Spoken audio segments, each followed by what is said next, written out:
diversas ocasiões, o general se reuniu pessoalmente com o violador de direitos humanos, geralmente em encontros não divulgados nas agendas oficiais, mas que chegaram às nossas inteligências.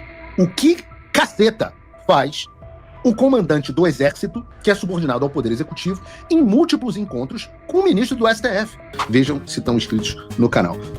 Muita pauta para falar hoje, então vou direto ao ponto. Mas, bom, aproveitar que nós estamos falando em pessoas que estão cagadas por causa do Trump, eu quero falar também do famoso General Frajola. Isso porque saiu uma reportagem no Estadão, publicada pelo Marcelo Godoy, que é uma espécie de assessor de imprensa do General Frajola, é o lacaio da galera do meio militar globalista. Aliás, me mandou mensagem.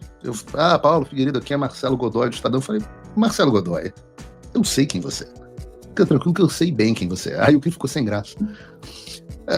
Mas antes de tudo, saiu no Paulo Capelli, do Metrópolis, que é um jornalista competente, esse rumor dizendo que os Estados Unidos estão estudando o cancelamento de visto do comandante do Exército, o general Tomás Frajola, e tem muitas pessoas me perguntando se isso é ou não verdade. Vejam, inclusive o próprio Marcelo Godoy. O que eu posso dizer é que as posições do governo Trump foram muito claras sobre quem apoiar o violador de direitos humanos, Alexandre de Moraes. Aliás, apoiar e habilitar as ações do Alexandre de Moraes. O secretário do Tesouro, Scott Bessent, por exemplo, disse, abre aspas, que o Tesouro dos Estados Unidos continuará a mirar indivíduos que dão suporte material a Moraes enquanto ele abusa dos direitos humanos. O secretário de Estado, Marco Rubio, disse que aqueles que protegem e habilitam, e é o Rubio que caça o visto, e habilitam atores estrangeiros malignos como Moraes, ameaçam os interesses dos Estados Unidos e também serão responsabilizados. O Darren Beatty, o subsecretário de Estado, disse, esta nova rodada de sanções globais Magnitsky e restrições de visto, que ela sirva como alerta claro a todos que pensam em ser cúmplices da campanha sombria de Moraes contra Jair Bolsonaro e seus apoiadores. E aí vocês devem se perguntar o seguinte agora, será que o general Frajola se coloca nessa posição? Vejam, as medidas ilegais coordenadas pelo violador de direitos humanos Alexandre de Moraes exigiram, antes de tudo, a neutralização de uma potencial resistência dentro das Forças Armadas. E nesse sentido, o general Frajola teve um papel absolutamente central nessa estratégia. Foi ele que garantiu que não houvesse nenhuma contestação dentro das Forças Armadas às ações do STF, incluindo a série de prisões ilegais de militares da ativa e da reserva. E aqui ninguém fala de golpe, mas nós falamos sim sobre o artigo 142 da Constituição, já falamos sobre isso aqui. Sobre o papel das Forças Armadas, que são destinadas, segundo o texto constitucional, desde a primeira Constituição do Brasil, destinadas à defesa da pátria, à garantia dos poderes constitucionais e, por iniciativa de qualquer deixo, da lei e da ordem. Voltando no tempo, em dezembro de 2022, o violador de direitos humanos sugeriu ao Lula que nomeasse o general Frajola para comandar o Exército por considerá-lo capaz de, abre aspas, manter a política afastada dos quartéis. Inicialmente, o Lula acabou nomeando o mais antigo, o general Júlio César de Arruda, mas depois do 8 de janeiro, o Arruda, segundo o governo Lula, demonstrou leniência ao punir militares suspeitos de participação nos atos criminosos e hesitou em cumprir ordens para afastar aliados do Bolsonaro. Especificamente, o general Arruda resistiu em retirar o Mauro Cid do comando de uma unidade de forças especiais, mesmo que ele já estivesse sob investigação do Moraes. Ou seja, protegeu as Forças Armadas da interferência indevida do Alexandre de Moraes. E aí, em 21 de janeiro de 2023, o Lula demite o general Arruda e, horas depois, nomeia o general Frajola como novo comandante. O Frajola, por sua vez, estabeleceu imediatamente uma coordenação direta com Alexandre de Moraes.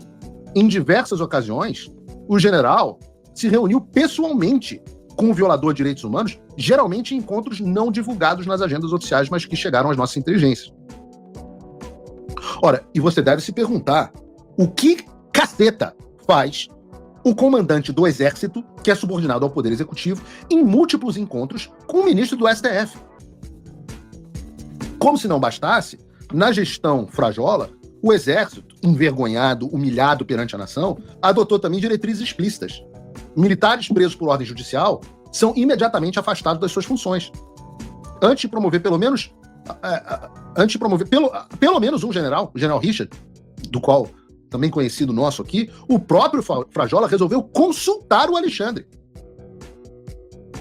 Vejam que loucura, o comandante do Exército, ali no papel de representar o alto comando, resolve perguntar a Alexandre, senhor imperador, nós podemos, como sua força auxiliar, promover um general? Está autorizado. Beija aqui o anel. No comando do Exército, esse general Frajola também declarou que os oficiais de alta patente poderiam ser perfeitamente responsabilizados e presos e que ninguém ficaria descontente no Exército com esse desfecho, mesmo que essas prisões fossem absolutamente ilegais.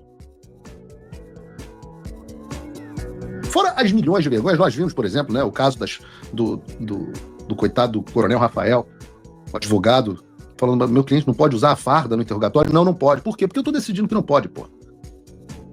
E houve alguma palavra do comandante do Exército? O resultado é o seguinte: pela primeira vez na história democrática do Brasil, os generais de 4 estrelas foram presos sem qualquer resistência institucional das Forças Armadas, com violações flagrantes das suas garantias processuais e seus direitos humanos. Eu concluo dizendo que é bastante razoável afirmar que o general Frajola neutralizou efetivamente a insatisfação militar dentro da força e transformou o Exército num facilitador das ações do STF, em vez de resistência institucional.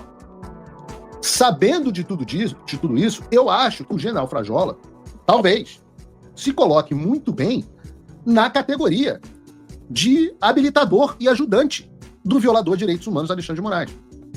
Agora, essa é a opinião do Paulo. Graças a Deus, pro Frajola, eu não sou quem tira o visto. Mas eu posso dizer que se alguém, por um acaso, vier perguntar a minha opinião, eu diria que há bases muito grandes. Eu não vou colocar nenhum óbice. Acho que ele é um ótimo candidato para ter o seu visto cancelado.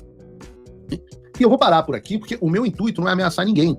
Embora emissários enviados pelo general Frajola tenham vindo me ameaçar ao longo do ano passado. É verdade, eu já falei isso aqui antes. Emissários do general, chamados emissários, disseram: o general Frajola tá muito puto, falou que para você parar de ficar falando das Forças Armadas, ou ele vai te fazer isso, vai fazer aquilo. Eu falei: manda o general fazer o pior que ele puder fazer. Dizem que quem insistiu originalmente para minha inclusão no inquérito fajuto do golpe foi justamente o general Frajola. Então eu volto a dizer, eu não quero fazer ameaça a ninguém, deixo isso para ele. Mas estou fazendo aqui uma análise objetiva dos fatos. Na minha opinião, cancelar o visto do Frajola é uma ideia bastante boa. Aliás, deixa eu perguntar a sua opinião. Você no chat, vocês acham que o visto do Frajola deve ser cancelado?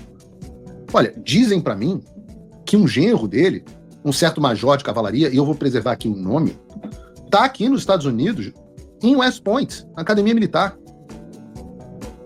Dizem para mim, seria uma pena se a filha perdesse o visto e não pudesse acompanhar o marido, né? Seria uma pena. Mas eu digo que se associar ao regime tem as suas benesses, mas também tem seus custos. E aí, cabe a cada um, civil ou militar, fazer a análise do custo-benefício. Eu só posso dizer o seguinte: os custos têm aumentado e vão aumentar bastante. E os benefícios vão diminuir cada vez mais.